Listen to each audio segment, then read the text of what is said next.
የሚመለስ ጸሎት በክርስቶስ ኢየሱስ በኩል እንደ እግዚአብሔር ቃል የሆነ ልመና እንለምነዋለን። የለመነው እንደ ፈቃዱ እንደሆነ ስናውቅ እንደሰማ እናውቃለን። እንደሰማው ሰው ካወቀ እስኪቀበል አይጠብቅም። ተንበርክኮ እንደሚሰጠው እርግጠኛ ነው። ተቀብያለሁ ብሎ ነው የሚሄደው። መንገድ ላይ ሲሄድ ይሰጠኛል ቤት በኩል አይደለም፣ እርግጠኛ ነው። እንደተቀበለን እናውቃለን አለ። ተቀብለናል። ለምን? በእግዚአብሔር ታማኝነት ላይ የተመሰረተ ነው ጸሎታችን። በእኔ ድግግሞች ላይ የተመሰረተ ነው። እግዚአብሔር ይሄንን ሊያደርገው የታመነ ነው። ወጥመድ ነው በዚህ ምን ለምነው ወጥመድ፣ መግደያ፣ መሞት፣ መርዝ እግዚአብሔር ስጠኝ እባክህ፣ ኧረ መርዝም እባክህ አንዴ ልቅመሰው ሞታለረ ማለቃችን እንደ ፈቃዱ እንኳን ኖረ። የለመነውን ብናገኝ ቸርች አመጣ ቸርች ባይዘው እግዚአብሔር የለመነውን ሁሉ እንኳን እንደ ፈቃዱ የሆነውን በሙሉ ራሱ እኮ አይሰጠንም። አንድ እየቆጠበ ማንም ስለሆንክ አይሰማ። በክርስቶስ ኢየሱስ ከሆንክ ብቻ ነው የሚሰማ። ወደ ጎን ማንም ከማንም ጋር ሊሰማማ ይችላል። ወደ ላይ ግን ሰማይን አቋርጦ መሄድ የሚችለው የኢየሱስ ስም ላይ ያለ ኃይል ብቻ ነው። ኢየሱስ ስትለው ሰማይን የሚያቋርጠው ከደመና ማለፍ አይችልም። ሌላ ጸሎት በእግዚአብሔር ፊት ለመቅረብ ያለን ድፍረት ይህ ነው። በእግዚአብሔር ልጅ ስም ማመንህ ነው። በእግዚአብሔር ልጅ ስም ማመንህ ነው። በእግዚአብሔር ፊት ለመቅረብ ድፍረት። በምን መንገድ እግዚአብሔር ፊት ትቀርባለህ? በየትኛው መስዋዕትህ በእግዚአብሔር ፊት ትቀርባለህ? በየትኛው የጽድቅህ ጉልበት በእግዚአብሔር ፊት ልትቀርብ ትችላለህ? ማን እግዚአብሔርን ሊጠጋው ይችላል? ድፍረት አለን በእግዚአብሔር ፊት ለመቅረብ። ወዳጆች እንዳትሸማቀቁ፣ በእግዚአብሔር ፊት ስትቀርቡ እንዳትሸማቀቁ። ቀና ብላችሁ ቅረቡ። ደስ ብላችሁ ቅረቡ። ድፈሩ ማለቴ ጸልዩ ማለቴ ነው። ስትጸልዩ ግን እግዚአብሔርን አፕሮች የምታደርጉበት መንገድ ይቀየራል። እንደ አባትና እንደ ልጅ ነው። ድፍረት አለን። በምን? በልጁ ስም አምኛለሁ። ስለዚህ እኔ የምጸልየውን ጸሎት በሙሉ እግዚአብሔር የሚሰማኝ በልጁ በኩል ነው። አንደኛ ዮሐንስ ምዕራፍ 5 ላይ ከቁጥር 13 እስከ 15 በጌታ በኢየሱስ ክርስቶስ ስም አነበዋለሁ። በእግዚአብሔር ልጅ ስም ስለምታምኑ እናንተ የዘላለም ሕይወት እንዳላችሁ ታውቁ ዘንድ ይህን እጽፍላችኋለሁ። በእግዚአብሔር ፊት ለመቅረብ ያለን ድፍረት ይህ ነው። ማንኛውንም ነገር እንደ ፈቃዱ ብንለምን እርሱ ይሰማናል። የምንለምነውን ሁሉ እንዲሰማን ካወቅን የለመነውን ነገር እንደተቀበልን እናውቃለን። የአንደኛ ዮሐንስ መጽሐፍ የተጻፈው በራሱ ስሙ በተጠቀሰበት በወንድማችን ሐዋርያው ቅዱስ ዮሐንስ እጅ ነው የተጻፈው። በእርግጥ ያው ብዙ ጊዜም ደጋግሜ እንደምናገረው ልክ እንደ ወንጌሉ ሁሉ በዚህ በአንደኛ ዮሐንስ መልእክት ላይ ዮሐንስ ጻፈው የሚል ያው ፈልጋችሁ አታገኙም። ዮሐንስ የሚልም ስም በመሰረቱ እዚህ ደብዳቤ ላይ የለም። ግን የቤተ ክርስቲያን አባቶችን ጨምሮ ሌሎች ደግሞ በዚህ ሰው ምክንያት የተጻፉ 4 መጽሐፍቶችን አያይዘን እናመሳክርና ይሄ መጽሐፍ የተጻፈው በወንድማችን ሐዋርያው ዮሐንስ እጅ ነው የሚለውን በደንብ ጥሩ ማስረጃ ማግኘት እንችላለን። በተለይ ደግሞ እነዚህን 3ቱን ደብዳቤዎችን አንደኛ፣ ሁለተኛና 3ኛ ዮሐንስን ከዮሐንስ ወንጌልና ከራእይ መጽሐፍ ጋር እናንተ በጣም በጥልቀት የምታጠኑ ስለሆናችሁ ቁጭ ብላችሁ የምታጠኑ ከሆነ በጣም ተመሳሳይ የሆኑ ቃላቶችን ከ12 ያላነሰ ደግሞ አንድ አይነት የሆኑ አረፍተ ነገሮችን ዮሐንስ በመጽሐፎቹ ላይ ይጠቀማል። ብርሃንና ጨለማ፣ ክፋትና ደግነት፣ ሕይወትና ሞት እንደነዚህ አይነት በጣም ለንጽጽር የሚቀርቡ ቃላቶች በዮሐንስ መልእክቶችና መጽሐፎች ላይ በጣም የተለመዱ ናቸው። ምዕራፍ 5 ይሄ ደብዳቤ የተጻፈበት ዓላማ በዛ ዘመን ተነስቶ የነበረ አንድ በጣም ከባድ የስህተት ትምህርትና የስህተት አሰራሮች ነበሩ። እነዛን የስህተት ትምህርቶችና አሰራሮች ለመመከት ቤተ ክርስቲያን ውስጥ ያለውን የወንጌል እውነት ለመጠበቅ የተጻፈ መልእክት ነው። በተለይ የኖስቲሲዝም የሚባለውን የኖስቲኮችን የስህተት ትምህርት በክርስቶስ ኢየሱስ ማንነት ላይ የተሰራውን የተሳሳተ የኖስቲኮችን ትምህርት ለመመከትና ወንጌልን ለማጽናት የተጻፈ ደብዳቤ ነው። ስታነቡ ይሄንን ቆላስያስን፣ ሁለተኛ ተሰሎንቄን፣ ሌሎችም የጳውሎስ መልእክቶችን ከዚህ የስህተት ትምህርት አንጻር ስለተጻፉ ማግኘት ትችላላችሁ። ምዕራፍ 5 ቁጥር 13 ምንድን ነው የሚለው? ምዕራፍ 5 ከቁጥር 1 ጀምሮ ካነበባችሁ በእግዚአብሔር ልጅ በክርስቶስ ኢየሱስ ስለማመን ነው የተጻፈው። ስለማመን ነው። ምዕራፍ 5 በክርስቶስ ኢየሱስ ስለማመን ወይንም በእግዚአብሔር ልጅ ስለማመን፣ ቃሉ ቀጥታ እንደሱ ስለሆነ በእግዚአብሔር ልጅ ስለማመን የተጻፈው። እዚሁም ጋር አያይዞ አጽንቶ ይናገራል። ምዕራፍ 5 ቁጥር 13 መልእክቱ የሚጻፈው ጌታን ለሚያውቁ ዳግም ለተወለዱ ልክ እንደኔና እንደናንተ ቸርች ውስጥ ላሉ ሰዎች የተጻፈ ደብዳቤ ነው። በደጅ ላሉ ወይንም የወንጌል እውነት ሰምተው ለማያውቁ ሰዎች የተጻፈ መልእክት ሳይሆን የወንጌል እውነት ሰምተው በክርስቶስ አምነው ቤተ ክርስቲያን ውስጥ ለተተከሉ ሰዎች የተጻፈ ደብዳቤ ነው። ምንድነው የሚለው? ቁጥር 13 ምንድነው የሚለው? በእግዚአብሔር ልጅ ስም የምታምኑ እናንተ የዘላለም የዘላለም ሕይወት እንዳላችሁ ታውቁ ዘንድ ይህን እጽፍላችኋል። እንግዲህ ዮሐንስ በዚህ ደብዳቤው ላይ ተደራሲያኑን ወይንም የመልእክቶቹን አንባቢዎች ሲጠራቸው ልጆች ሆይ እያለ ነው አይደል? የሚጠራቸው ልጆች ሆይ እያለ ነው። ስለዚህ እሱ አረጋዊ ነው ማለት ነው። በእድሜ ባለጠጋ ሽማግሌ ነው ማለት ነው። ሲጠራ በጣም በልጅነቱ ቢጠራም ይህንን መልእክት ሲጽፍ ግን እድሜ ባለጠጋ ሆኖ በጣም የሸመገለ አረጋዊ ነው እና ሲጽፍ የሚጽፍላቸው በእድሜ ደረጃም በጣም ልጆች ናቸው። በመንፈሳዊ ደረጃም ደግሞ እጅግ በጣም ሩቅ ነው። እሱ ሲኒየራቸው ነው። የክርስቶስ ኢየሱስ መሬት ላይ የነበረ አገልግሎት የአይን ምስክር የነበረ ሰውዬ ነው አሁን እየጻፈ ያለው እና ሲጽፍላቸው የዘላለም ሕይወት እንዳላችሁ ታውቁ ዘንድ ይህንን እጽፍላችኋለሁ። ለነማን ነው ይህንን የሚጽፈው? በእግዚአብሔር ልጅ ስም ለሚያምኑ።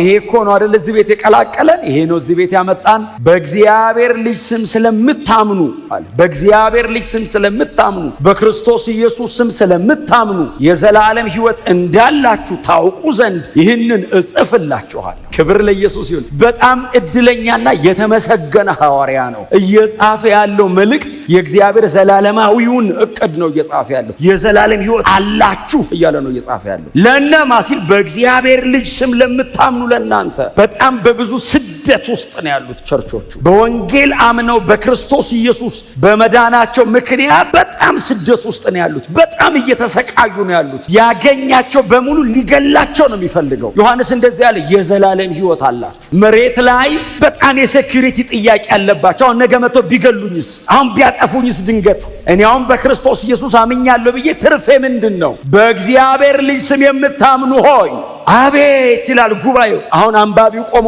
በጣም ላይት በሆነ በግሪክ ቋንቋ ነው የተጻፈው። ኮይኔ ተብሎ በሚጠራው ቋንቋ ነው የተጻፈው ወንጌሉም ይሄም እና በጣም ማንኛውም ሰው በቀላሉ አንደርስታንድ ያደርገዋል። ባይዘው የዮሐንስን ደብዳቤ ማንም ሌማን የሆነ ማለት ነው ምንም ፊደል ቆጥሮ የማያቅ ትምህርት ቤት ሄዶ የማያቅ ምንም አንብቦ የማያቅ ሰው የዮሐንስ ደብዳቤ ቆሞ ሲነበብለት በቀላሉ ይገባዋል። ዮሐንስ በጣም ቀላል በሆኑ ቃላቶች እጅግ በጣም ጥልቅና ከባድ የሆነ ነገር በማስተላለፍ ነው የሚታወቅ። የዘላለም መንግስትን ሚስጥር በጣም ላይት በሆነ ቋንቋ ያቀርበዋል። አንድን ነገር ማወቅ ሁሌን እምላችሁ በጣም ትልቅ በረከት ነው። ያወቃችሁትን ነገር ደግሞ ሲምፕሊፋይ አድርጎ ማቅረብ በጣም ትልቅ በረከት ነው። ያቸው ሰዎቹ ሪች በጣም ባለጠጋ በእግዚአብሔር ብርሃን በዘላለም እውነት ሚስጥር በጣም ባለጠጋ። ቀጥሎስ ነገሩን እንደዚህ አድርገው ነው የሚያጎርሱ።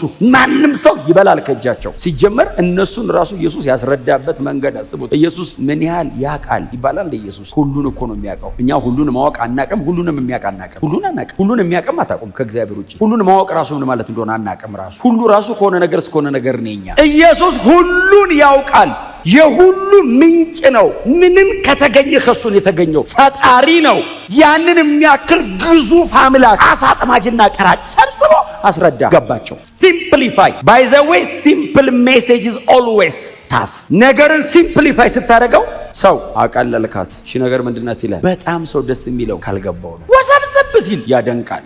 አይ እውቀት ይሁት የሚወራውን ይሁት። በእግዚአብሔር ልጅ ስም ስለምታምኑ በእግዚአብሔር ልጅ ስም ማመን ብቻውን እኮ ተምረን የማንጨርሰው ነገር ሆኖ በእግዚአብሔር ልጅ ስም ስለምታውቁ ኦኬ በቃ ገብቶናል ምን እያለ እንደሆነ። አዎ እናምናለን ሲሉ የዘላለም ሕይወት አላችሁ አይደለም ያለው እንዳላችሁ እንድታውቁ ኦሬዲ አላችሁ እኮ ስታምኑ። አዎ መሀል ላይ የሚያፍገመግምና የሚያንገዳግድ በሲቃና በመከራ መካከል ስታልፍ እግዚአብሔር የተወው ሊመስልህ ይችላል። ለዘላለም ሕይወት አይደለም መሬት ላይ ያለው ጉዳይ ራሱ መች ዳር ያዘና ነው ይላል አንዳንድ ሰው። ስለዚህ ዮሐንስ የዘላለም ሕይወት እንዳላችሁ አይደለም ያለው እንዳላችሁ እንድታውቁ እንዳትረሱት። በተነበበ ቁጥራው እንደ ሪማይንደር ነኝ እኔ አስታዋሽ። አማኝ የዘላለም ሕይወት አለው። ምንም ያምን በእግዚአብሔር ልጅ በኢየሱስ ክርስቶስ ስም የሚያምን የመጨረሻ እምነታችን የተመሰረተው በኢየሱስ ክርስቶስ ላይ። ከኢየሱስ ክርስቶስ ውጪ እምነታችንን የሚመሰረት ሌላ ነገር የለም። የእምነት የክርስትና የእምነት መሰረቱ ክርስቶስ ኢየሱስ ራሱ። ይህንን ደብዳቤ የጻፈልን ሰውዬ እኮ ወንጌሉን ሲጽፍ 2031 አይደል? ዮሐንስ ወንጌል ምዕራፍ 20 ቁጥር 31። ለምንድን ነው ወንጌሉን የጻፍከው አሉት። ለግሪክ ነገር ነው የተጻፈው ወንጌሉ።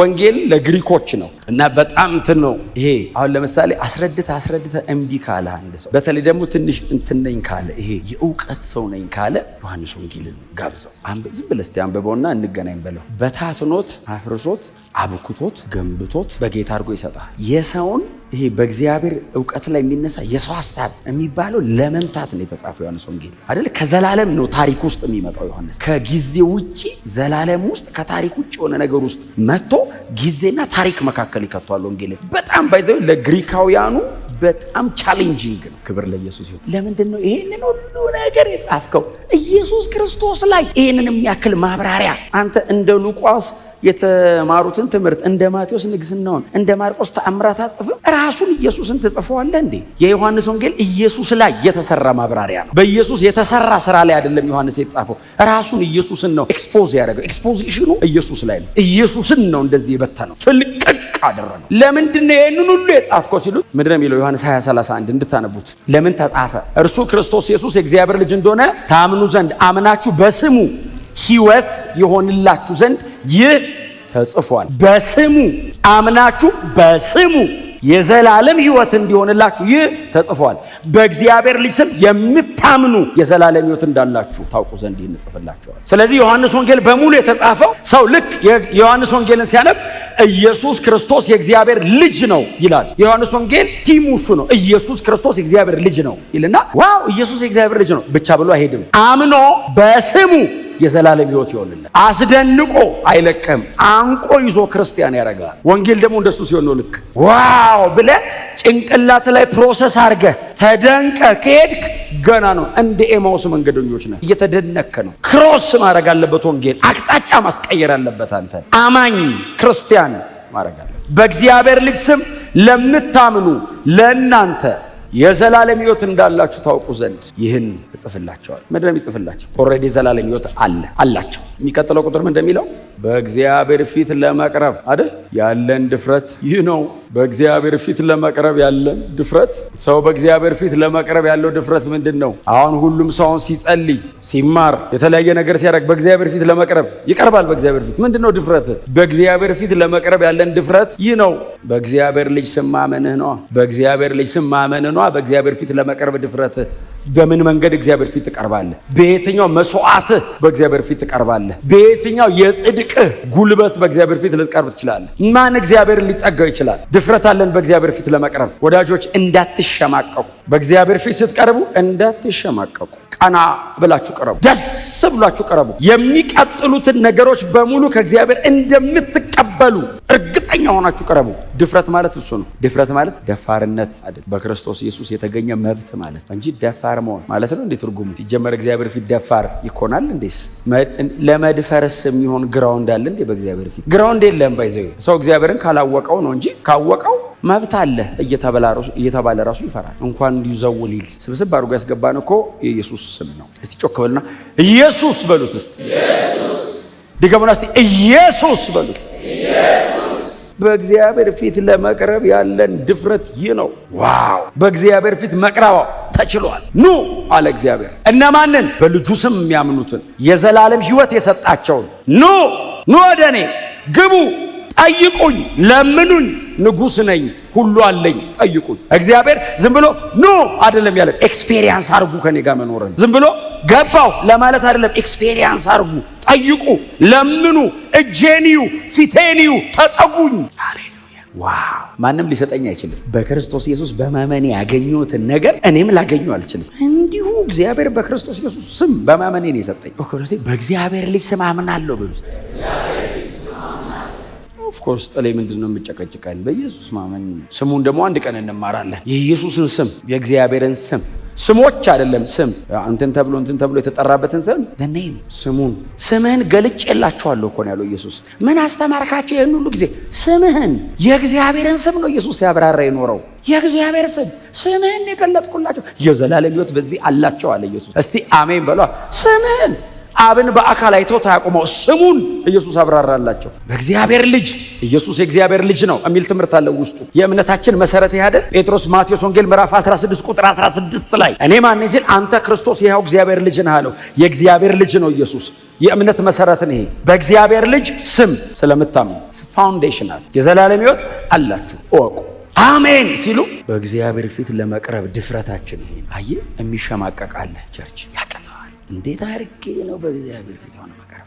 ድፍረታችን ምንድን ነው ሲሉት ዮሐንስ ተለዋዋጭ ነው አይደለም ያለው። ይሄ እውነት ከገባህና በዚህ እውነት አምነህ ከቆምክ ድፍረት አለ። ድፈሩ ማለቴ ጸልዩ ማለቴ ነው። ክብር ለኢየሱስ ይሁን። ስትጸልዩ ግን እግዚአብሔርን አፕሮች የምታደርጉበት መንገድ ይቀየራል። አሁን በዚህ መንገድ የሚቀርብ ሰው እግዚአብሔርን አፕሮች ሲያደርገው እንደ አባትና ልጅ ነው አፕሮች የሚያደርገው። እንደ ጌታና እንደ ባሪያ ብቻ አይደለም የሚያደርገው፣ እንደ አባትና እንደ ልጅ ነው። ድፍረት አለን። በምን? በልጁ ስም አምኛለሁ። ስለዚህ እኔ የምጸልየውን ጸሎት በሙሉ እግዚአብሔር የሚሰማኝ በልጁ በኩል ነው። አንድ በጣም የሚወደድ ቃል አለ አይደል? ሮሜ ምዕራፍ 8 እና ገላትያ ምዕራፍ 4 ላይ ሮሜ 8 ላይ ምንድነው የሚለው? አባ አባ ብሎ የሚጮህ የልጅነት ስፒሪት ኦፍ ሰንሺፕ የልጅነት መንፈስ ሰጠን። ምን ማለት ነው? ልጅ ቤቱ እንግዳ ነው እንዴ? ባይዘው ከባለቤት በላይ ባለመብት ልጅ ነው። አንተ እንግዳ ነህ። እንደው ብዙ የቤት ስራ አለብህ። ቁጭ ብለህ ቁጭ አትልም። ጫፍ ላይ ነው የምትቀመጠው። እነሱስ እግራቸውን አውጥተው ነው የሚቀመጡት። ጫፍ ላይ እንዳይመስልህ እኮ ተጠራርገው ወደኋላ በደንብ እንደዚህ። የልጅነት መንፈስ ምን ማለት ነው? ቤቴ ነው። እግዚአብሔር ክብሩ ስገባ ያባረረኝ ይሆን አትልም። ኢየሱስ ጌታ ነው። አይ እግዚአብሔር መገኘት ውስጥ የእግዚአብሔር ልብ ለእኔ የአባት ነው። ያሰሪና ሰራተኛ አይደለም። እያሳደደ ደሞዜን አይቆርጥም። እግዚአብሔር እንደሱ አይነት አምላክ አይደለም። አባቴ ነው። እስካድግ ነው የሚጠብቀኝ። የእሱ የሆነው በሙሉ የኛ ነው። ማቹር እስክናደርግ ነው የሚከለክለን። ስታድግለት አደክልኝ፣ ይሄም ያንተ ነው፣ ይሄንንም አስተዳድር፣ ይሄንንም ምራው፣ እዚህም ውስጥ ግባ፣ ይሄንንም ያዝ ነው የሚለን። እስክታድግ ነው። ድፍረት አለን። በምን? በክርስቶስ ኢየሱስ በኩል። እንዴት?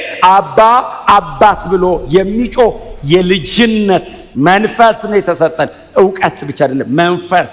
አየህ፣ ልጅ ነህ የሚል እውቀት ብቻ አይደለም፣ ስፒሪት ውስጥ ቦርናጌን ነህ። የተወለደ መንፈስ ውስጥ አለ። ተወልደህ ነው የምታውቀው። ተነግሮ ብቻ አይደለም፣ ተወልደህ ነው። ከዛ ደግሞ ገላትያ ላይ አባ አባ ብሎ የሚጮህ የልጁን መንፈስ ሰጠን።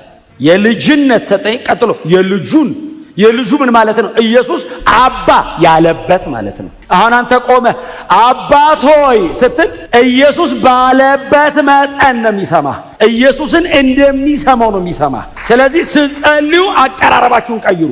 ባይሰጠኝስ ብሎ ነው እንደ ኢየሱስ የሚጸልየው። ቢከለክለኝስ አይልም። ሲጀመር የአባቱ ፈቃድ ነው እሱ ውስጥ ያለው። እኛስ የእድሜ ጉዳይ የልጁን መንፈስ እኮ ነው የተቀበልነው። ስላልሰማህ አይደለም የማይሰጥህ። ሰምቶ ቆይ ይልሃል። ቆይ እግዚአብሔር ሆይ ታባክናለህ ብዬ ብነግረው ልጄ ላይ ያውቅቻ ምንድነው ማባከን? ዳድ ማባከንን ሳስረዳ ማባከንን እያስረዳው ደግሞ ሌላ ነገር ይጠይቀኛል። ገና ነው ሳላስረዳው ያውቃል ማባከን ማለት ነው። ያኔ ብድግ አድርገህ ትሰጧለህ። ሁሉንም አሳርፈኝ እንደውም ብለህ የልጅነት መንፈስ ማለት የክርስቶስ ኢየሱስ አልዓዛርን ለማስነሳት ቆሞ አባት ሆይ ስለሰማኸኝ ሁልጊዜም ስለምትሰማኝ ጸሎቱን አያችሁት? የኢየሱስን አባቱ ያለና ስለሰማኝ ያለውና ሁልጊዜ ማለት ምን ማለት ነው? ከዚህም በኋላ በጸለይ ቁጥር ጥያቄ የለም። እኔ እናንተ መሃል ይሰማል አይሰማም ብሎክ የሚያደርግ ነገር እኔ እናንተ መሃል አባቴ ነህ፣ ልጅ ነኝ። በማንኛውም አጋጣሚ እኔን መስማት ነው የምትፈልገው። ከኔ ጋር ማውራት ነው ደስ የሚል። መሬት ላይ ኢየሱስ ጋር አብ ቶሎ የተመላለሰው ማንም ጋር መጥቶ አያውቅም። ፈሪሳውያን ጋር አይመጣም፣ ሰዱቃውያን ጋር አይመጣም። የኢየሩሳሌም ጉባኤ በጣም ትልቅ ነው ብሎ አይመጣም። ኢየሱስ አባ ካለው አቤት። ያ መንፈስ ነው የተሰጠን።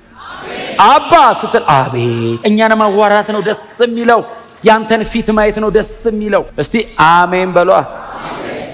ሁልጊዜ እንደምትሰማኝ አውቃለሁ አለና ዛሬም አለ እንዲህ ጮክ ብዬ የምናገረው እዚህ ያሉት አንተ ሁሌ ከኔ ጋር እንዳለህ እንዲያውቁ ነው እንጂ ምንም የታወቀ ነው። ግን እኔ አሁን እንደዚህ የምሆነው እነሱ እንዲያውቁ ብዬ ነው አለና ምንድን ነው የሚያወራው ይሄ ሰውዬ ደግሞ ብሎ ደግሞ ዛሬ ወደ ሰማይ አንጋጦ አባቴ ስለሰማኝ ምን አይላም ሲሉ እንግዲያው አለና ምን ማለት መሰለ አልዓዛር አለ ናውጣ ብሎት ቆመ።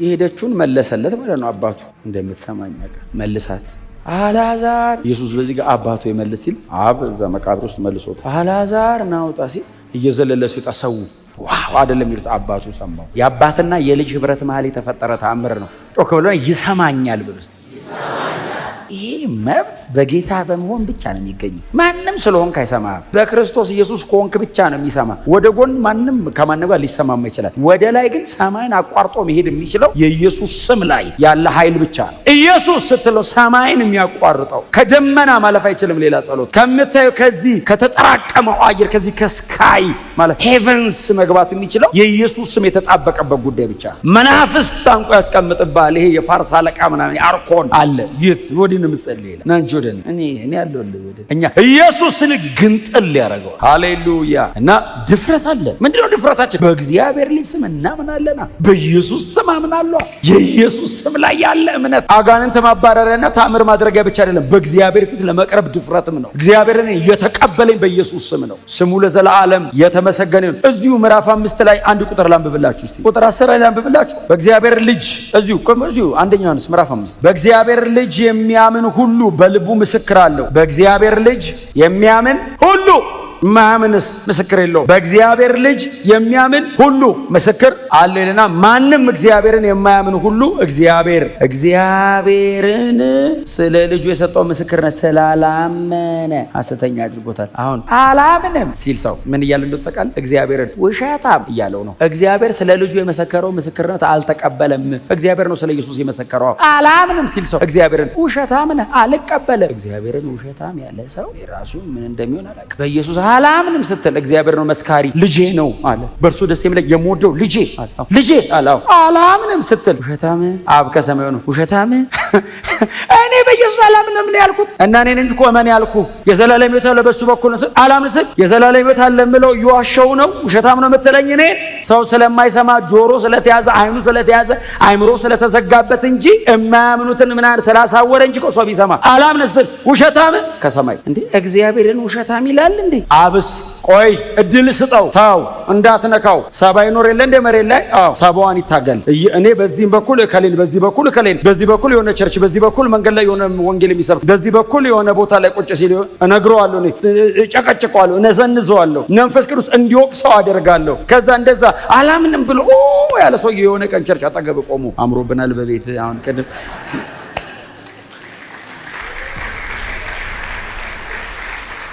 ኢየሱስ ጌታ ነው። አይ ግን በእግዚአብሔር ልጅ አለማመን ምን ያህል ከባድ እንደሆነ የእግዚአብሔርን ምስክርነት መናቅ ነው። እግዚአብሔር የመሰከረው እምቢ አላምንም እምቢ የጠላውን አይደለም ወንጌል። እኔ ወንጌልን እንድሰብክ እግዚአብሔር እድል ሰጠኝ እንጂ ወንጌል የሥላሴ ፕሮግራም ነው። ሥላሴ ከሰማይ ፈርሞ የላከው አጀንዳ ነው። ወንጌል የሰው አይደለም። ጳውሎስ እንዲህ ያለ ለእግዚአብሔር ወንጌል ተለየኋል። ወንጌል የእግዚአብሔር ነው አለ። የእግዚአብሔር ነው። ኢየሱስ የማን ነው? የእግዚአብሔር ነው። የጠላውን አይደለም። ጠላውን በርቶለት ነው። እከሌ በርቶለት ነው። እንትና በርቶላት ነው። የኛ አይደለም። ተቀብለነው ነው። ስለዚህ ሲሰበክልህ እምቢ ስትል ከኛ ጋር አይደለም ግንኙነት። እኛ ራሱ ተሰብኮልን መተን ነው። እኛ ራሱ ተቀብለን ነው። በርቶልን ነው። ባለቤቱ እግዚአብሔር ነው። ወንጌል የእግዚአብሔር ነው። ኢየሱስ የእግዚአብሔር ነው። ምስክርነቱን እንቀበላለን። እንኳን ወንጌል ሰባኪው እንኳን ሌላ ስራ አልሰጠኝ። ድፍረት አለን ይልና ከዛስ ያለን ድፍረት ይህ ነው። ማንኛውንም ነገር እንደ ፈቃዱ ብንለምን እርሱ እንደ ፈቃዱ የሚል መሃል ላይ ባይኖር ጥሩ ነበር አይደል? ማንኛውንም ነገር ብንለምን ይሰማናል ቢሆን ተያይዘን ማለቃችን ነበር። ተቃለ የምንጠይቀውን አናቅማኛ እንትኑን ማምጣ እንትኑ ወጥመድ ነው። ባይዘ ምን ለምነው ወጥመድ መግዲያ መሞት መርዝ እግዚአብሔር ስጠኝ እባክህ። አረ መርዝን እባክህ አንዴ ልቅመሰው ሞታለረ ማለቃችን እንደ ፈቃዱ እንኳን ኖረ። ብዙ ሰው እንደ ፈቃዱ የሚለው ባይኖር ደስ ስለሚለው ያረ ምን እግዚአብሔር ለምን ያስጨንቀኛል? አስጨንቆ አይደለም እንዴ ማንገናኝም። ባይዘው የለመነውን ብናገኝ ቸርች አመጣ ቸርች ባይዘው እግዚአብሔር የለመነውን ሁሉ እንኳን እንደ ፈቃዱ የሆነውን በሙሉ ራሱ እኮ አይሰጠንም። አንድ እየቆጠበ ያኛውን ስትለው ሌላ ጊዜ ይሰጣል። መቼ ሌላ ጊዜ ቀጥሎ አብሬው እንድኖር ቢሰጠኝ አልመጣም። አንሶ እግዚአብሔር እንካ ሰው እኮ ተቃለ የሚለምነውን አያውቅም። መሬት ላይ ቆሞ እኮ ጨረቃን ስጠኝ ሊል ይችላል። የት ሊያደርግ በቃ የማይሸከመውን ሁሉ ይሄን ያህል ስጠኝ ይላል። በቁጥር የሚያውቀውን ብር ማስተዳደር ለሚችሉ ሰዎች እኮ ይሰጣቸዋል። ምንም አይመስላቸውም። ያንን ያክል ነገር እያስተዳደሩ ኖርማል ናቸው። ኖርማል ምንም ወሬያቸው አፋቸው ማሉሉ አይገባም። አንዳንዴስ ኪስ ሙልት ሲል በየመንገዱ ካፌ ግባ ይላል። አትችልም። ታዲያ ለአንተ ሰጥቶ ራስን ማጥፊያ ቦነሱ ሳይድ ራስን ማጥፊያ እንደሰጣ እኮ ነው የሚቆጠረው። ስለዚህ እግዚአብሔር አይሰጠም። ቸርች እንድመጣ ነው የሚፈልገው። ስማ፣ ስትቆይ፣ ስትጸልይ፣ ስትበስል ነገሩ እያለ አንተ ታድጋለህ። አንተ ታድግና ትላንት የጠየቅከውን እንዲያይተህ አልፈልግም ጌታ ሆይ እና ፊትህን፣ አንተን፣ ክብርህን፣ መገኘትህን ራስህን ነው የምፈልግህ ህልውናን ትሏል። ያኔ ሌላውንም ይሰጣል። መጽሐፍ እንደሱ ልጁን ከሰጠን ሌላውን እንዴት አይ ልጁን የመፈለግ አፒታይት ላይ ስትደርስ ሌላውን ይሰጣል። አይ ልጁን ጋርዶብህ ግን ሌላ አይሰጥም። ለምን? ስለሚወድ ኢየሱስን እንደሰጠ ከገባ እየተቀበልከው ምን ያህል ክቡር እንደሆነ ከገባ ሌላ ምንም ቢሰጥ ከቤቱ ከፊቱ ከክብሩ ከመገኘቱ የትም አትሄድም። አይ ቅደም ተከተላለሁ። ምን እንደሰጠው መጀመሪያ ወቅ ይላል። ኢየሱስን የሰጠኝ ብለህ ተንበረከከ ይኸውልህ ቀና አትልም፣ መንገድ አትቀይርም፣ ሌላ ነገር ራሱ አታይም። ምን ሌላ ጨምሮ እንደሰጠው ቼክ አታረግም። ኢየሱስ ላይ እየተደነቅ እድሜ ያልቃል። የሰጠኝ ሁሉ ነው። አዎ ስማ፣ ዓለምና ክብሯ ያንስብሃል። ዓለምን ታያው ተብለህ እኮ አትታው። ኢየሱስ ይገለጥልህ ተው አትባልም። ማየት አትፈልግ፣ በደረሰበት አትደርስም። እግዚአብሔር ይሄንን ብርሃን ላያችን ላይ ያፍስሰው። ኢየሱስን ይግለጥልን። ሃሌሉያ።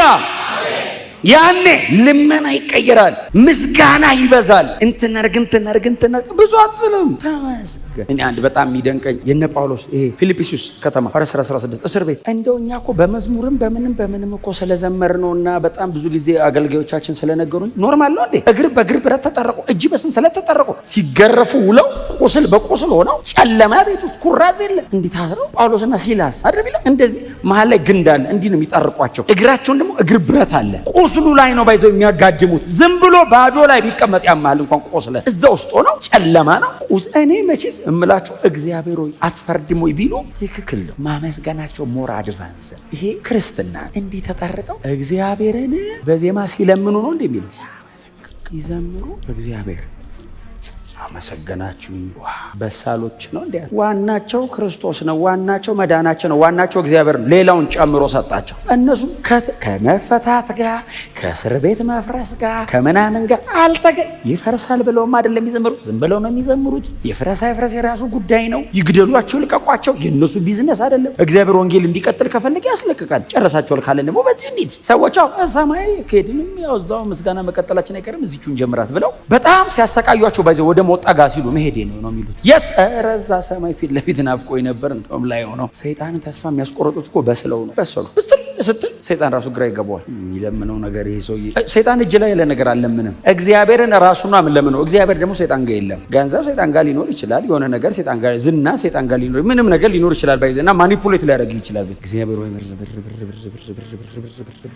ብር ስትል ሰይጣን እዛ ጋር ያሳየ። እግዚአብሔር ትቆያለህ ወይ ትላለህ እየጸለይክ እዛ ጋር ያሳየ ነው። ሰው ልቡ ይሄዳል። አየህ በጣም ስትበስልስ እግዚአብሔር ወይ አንተን ነው የምፈልግ ትላለህ። እግዚአብሔር ደግሞ ራሱ ጋር ብቻ ነው ያለው። ማንም ጋር የለም። እግዚአብሔር ብቻውን ነው የሚኖረው። ሰይጣን እጅ ላይ ያለ ነገር አትለምንም ስትበስል። ብሩንስ ከክብር ጋር ይሰጣል። ዝናውን ከክብር ጋር ይሰጣል። አፍተሮ ላይ አያስፈልግም፣ ግን ከክብር ጋር ይሰጣል ካስፈለገ። አሁን ለአብርሃም ስምህን ገናና አደርገዋለሁ የሚል ቃል አለ። ዳዊት ዝናው ወጣ የሚላል። ዝና ይውጣ የሚል ግን ጸሎት ጸልዮ ያውቁ። ዝም ብሎ ነው ወጣው። እግዚአብሔር ለምን መሰለህ? ዋናው ሲገባ ሌላ ቢጨምርልህ ጀመረ አልተጀመረ ጉዳይ አይደለም።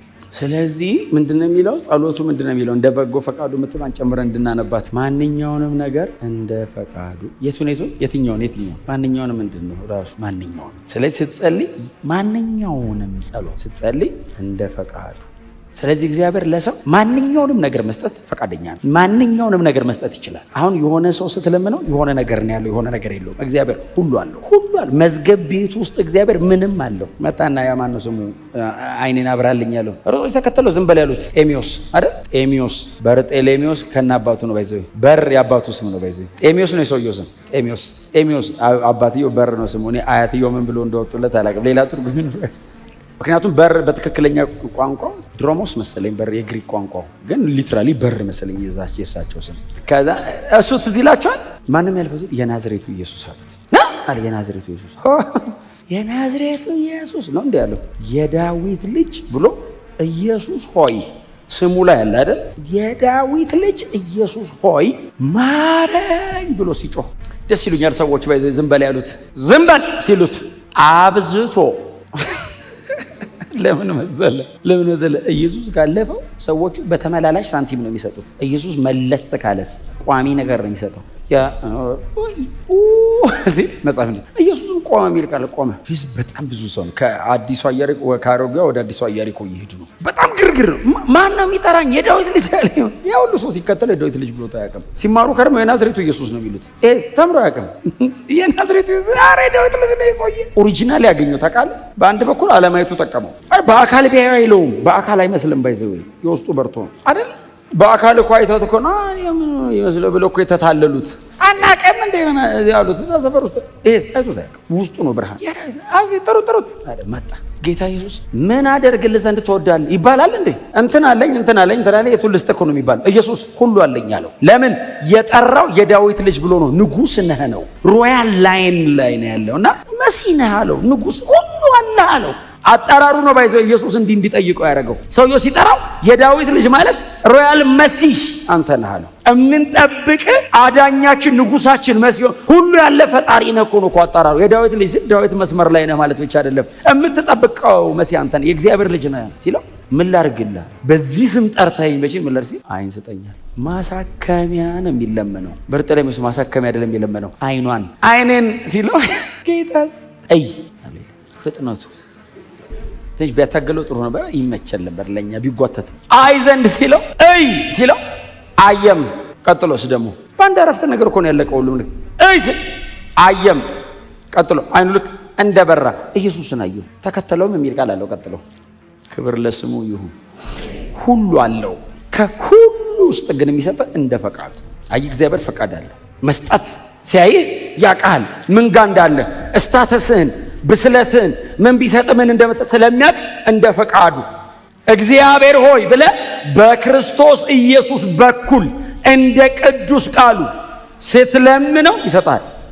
ትርጉሙ እሱ ነው። የክፍሉ ትርጉም የቴክስቱ ትርጉም እንደሱ እንደ ፈቃዱ ማለት እግዚአብሔሩ ምንድነው ፈቃድ ብለን እንጠይቀው ማለት ብቻ አይደለም። ኦፍ ኮርስ እንጠይቃለን እንደሱም፣ ግን ቃሉ ትክክለኛ ቃሉ የሚለው የእግዚአብሔር ፈቃድ በኢየሱስ ክርስቶስ ስም በኩል ማለት ነው። አንዱ የእግዚአብሔር ፈቃድ እንድትለምነው የፈለገው እግዚአብሔር በኢየሱስ ክርስቶስ ስም በኩል። ሁለተኛ እንደ ቅዱስ ቃሉ የሆነ ነገር እንድትለምነው ነው የሚፈልገው። አሜን ነው። እንደ ፈቃዱ የሚለው በኢየሱስ ስም በኩል እንደ ቃሉ የሆነ ጸሎት። አንዳንድ ጸሎቶቻችንን እግዚአብሔር ምናልባት ለምን አልመለሰም ብለን ትተናቸው ቁጭ አድርገን የሆነ ቀን በስላችሁ ጸሎቱን አሰባችሁ አይታችሁ ለስትጸልዩ አስተካክላችሁ ጸልዩ። ይመልሰዋል ማለት ነው። የጊዜ ጉዳይ ነው። በየእንቱ ነው የጸለያችኋትን ይመልሳታል። ግን የጊዜ ጉዳይ ነው። በዚህ ጊዜ ይላል እግዚአብሔር ሆይ እሞትልሃለሁ ስትለው ትንሽ ቀርሃል፣ ሰርተህ ትሞትልኛል። ሊገሉ ይፈልጋሉ፣ በኢየሩሳሌም ሊያስሩ ይፈልጋሉ ሲሉ ጳውሎስ ምንድን ያለው እሞትለት ዘንድም ፈቃደኛ ነኝ ሲል እግዚአብሔር ዝም የሚል ይመስላል። ሮም ከተማ ይጠብቁሃል አለ። እዚህ ጋር ግን አትሞትም። የስብከቱ ስራ በአንተ እንዲፈጸም አጠገብ የቆምኩ አበረታለሁ። ሮም ገባ፣ ሄድድ አረጉት። እሞትልሃለሁ ሲል እና እንትን ሁኑ ማለት ነው። የምትጸልቱ እግዚአብሔር ጋር ነው፣ አይረሳም። ለሰው የነገራችሁ ሰው ይረሳል። እግዚአብሔር የዘላለም አምላክ ነው፣ አይረሳም። ከዛ እግዚአብሔር ምን እንደሰጠ በዚህ ጊዜ ተንበርከከ። ስማ ተንበርከከ የጸለይክበት ሁሉ ትዝ ይላል። መንፈስ ቅዱስ ቶሎ ክሊክ የዛሬ 10 ዓመት ተንበርከከ፣ አንድ ክፍል ውስጥ ተንበርከከ ብቻ እግዚአብሔር ያልካት ትላለች። ጸጋ ስጠኝ ነው የምትለው። ከዛ እዛው ጋር ቆመ፣ እየተመለሰ ነው። ክብር ለኢየሱስ ይሁን። የመጨረሻውን ብንለምን እርሱ ይሰማናል ካልባለ ቁጥር 15 ምንድን ነው የሚለው? የምንለምነውን ሁሉ እንደሚሰማን ካወቅን የለመነውን እንደተቀበልን እናውቃለን። ከባድ ጸሐፊ ነው። ለመቅረብ ድፍረት አለን አለ። አዎ በፍጹም ድፍረት መቅረቤ ነው ስንል ማንኛውንም ነገር እንደ ፈቃዱ የምትለምን ከሆነ ይሰማሃል አለ። ስንል እንደሰማን ደግሞ ምናምንና የምናውቅ ከሆነ ደግሞ እንደተቀበልን እናውቃለን።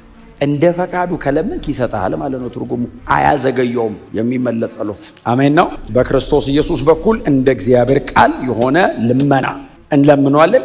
የለመነው እንደ ፈቃዱ እንደሆነ ስናውቅ እንደሰማ እናውቃለን። እንደሰማው ሰው ካወቀ እስኪቀበል አይጠብቅም። ተንበርክኮ እንደሚሰጠው እርግጠኛ ነው። ተቀብያለሁ ብሎ ነው የሚሄደው። የሆነ ቀን እግዚአብሔር መጥቶ እጅ በእጅ እንረካከብ እስኪለው አይጠብቅም። ተቀብያለሁ፣ የለመንኩት ነው፣ ሰጥቶኛል። መንገድ ላይ ሲሄድ ይሰጠኛል፣ ቤት በኩል አይልም። እርግጠኛ ነው። እንደተቀበለን እናውቃለን አለ። ተቀብለናል። ለምን? በእግዚአብሔር ታማኝነት ላይ የተመሰረተ ነው ጸሎታችን። በእኔ ድግግሞች ላይ የተመሰረተ አይደለም። እግዚአብሔር ይሄንን ሊያደርገው የታመነ ነው።